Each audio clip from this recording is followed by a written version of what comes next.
नमस्कार मेरे भाइयों बहनों। आज मैं आपको बताऊंगी कि जो हम लोग का शरीर है, यानी जो पूरी बॉडी आपको दिख रही है, आपकी हमारी किसी भी एनिमल की, वो किस तरह से बनती है और कैसे आखिर हम इतने छोटे से, यानी कि कोई भी जीव है वो इतने छोटे से इतना बड़ा कैसे हो गया है।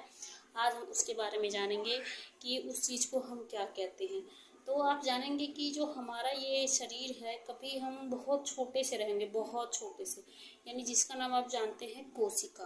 यानी कोशिका या सेल किसको कहा जाता है?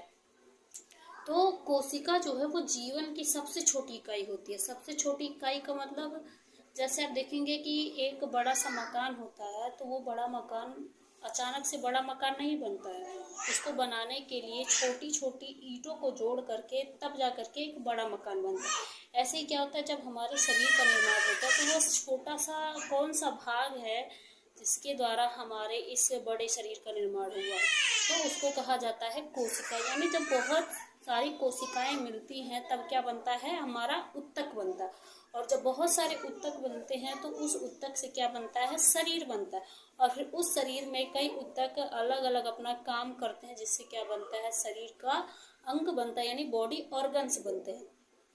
तो आप देखेंगे कि ये जो कोशिका है, सबसे पहले इस कोशिका की खोज किसने की थी?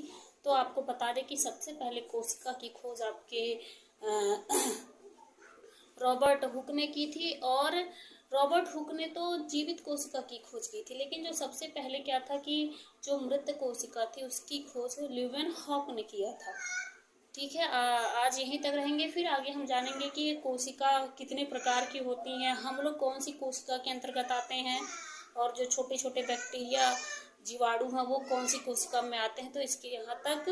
Thank you so much. हमारे वीडियो को लाइक सब्सक्राइब करें और मैं आपको और अच्छे से एक्सप्लेन कर सकूँ। Thank you so much.